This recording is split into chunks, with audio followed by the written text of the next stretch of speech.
আমাদের চারপাশে বিচ্ছেদ, দুঃখ, দুর্দশা, হতাশা, ক্লান্তি, যুদ্ধ এবং ধ্বংস, এই সব কিছু যেন দিন দিন আমাদেরকে এক ট্রমার ভিতরে নিয়ে যাচ্ছে। দেখেন, একটা বিষয় আপনার লক্ষ্য করেন যে আপনার জন্মের পর থেকে লিটারেলি এখন পর্যন্ত আপনি সাফার করতেছেন, স্টিল সাফার করে যাচ্ছেন, স্ট্রাগল করে যাচ্ছেন পরিবারের সঙ্গে, সমাজের সঙ্গে এবং নিজের সঙ্গে।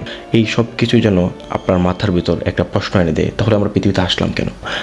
আপনি যখন এই ব্যাপারগুলো একটু সুন্দর করে গভীরভাবে চিন্তা করার চেষ্টা করলেন, আপনি যখন একটু পরিবেশের দিকে লক্ষ্য করলেন, সূর্যের উদ্দেশ্য হলো পৃথিবীতে আলোকিত করে রাখা এবং উত্তাপ ছড়ানো। এবং তারপর যদি আমরা একটু গাছের দিকে লক্ষ্য করি, গাছের উদ্দেশ্য হলো ফল দেওয়া, অক্সিজেন সরবরাহ করা ইত্যাদি। এবং ঘড়ির দিকে যদি একটু লক্ষ্য করি, একটি ঘড়ির উদ্দেশ্য কি? আসলে একটি ঘড়ির উদ্দেশ্য হলো সঠিক সময় নির্ধারণ করা এবং মানুষকে সঠিক সময় দেওয়া। দেখেন, এই সব কিছুর পিছনে আসলে একটা সুনির্দিষ্ট, সুন্দর এবং সুগভীর একটা কারণ আছে এবং সুগভীর একটা ব্যাখ্যা আছে। দেন আপনার মাথায় একটা প্রশ্ন আসে, তাহলে আমি কেন আসলাম, বা আসলে আমার পৃথিবীতে আসার পিছনে আসলে কি কারণ হতে পারে, বা আমার পৃথিবীতে আসার পেছনে কি আসলে কোনো নির্দিষ্ট কোনো লক্ষ্য আছে কিনা না।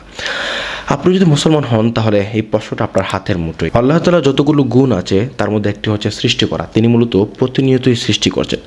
আমাদেরকে মূলত তিনি বেশ কিছু কারণে সৃষ্টি করেছেন। আল্লাহ তাআলা বলেন, শুধুমাত্র আমার ইবাদত করার জন্য আমি মানব এবং জিন জাতিকে সৃষ্টি করেছি। চলেন আজকে কথা বলবো এই মানব এবং জিন জাতিকে নিয়ে। কারণ আমরা যদি লক্ষ্য করি, চারিদিকে তো হানাহানি, মারামারি, কাটাকাটি, এই সব কিছুর পিছনে কিন্তু মানব এবং জিন জাতি কানেক্টেড।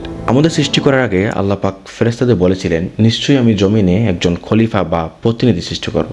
তার উত্তরে ফেরেশতা তখন জিজ্ঞেস করেছেন আল্লাহকে, আপনি কি সেখানে এমন কাউকে সৃষ্টি করবেন যে তাতে ফাসাদ করবে এবং রক্ত প্রবাহিত করবে?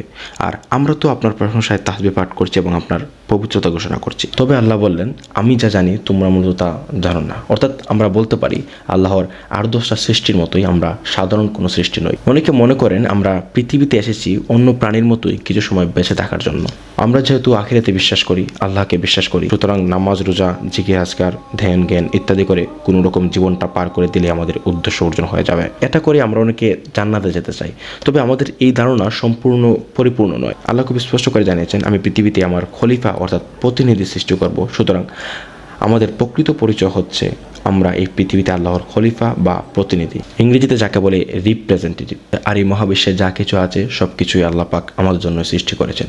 তিনি আরও বলেন, তোমরা কি লক্ষ্য করো না যে যা কিছু আসমান সমূহ আর জমিনে আছে আল্লাহ সমস্তই তোমাদের কল্যাণে নিয়োজিত করেছেন এবং তোমাদের প্রতি তার প্রকাশ্য ও অপ্রকাশ্য নিয়ামতগুলো সম্পূর্ণ পরিপূর্ণ করে দিয়েছেন।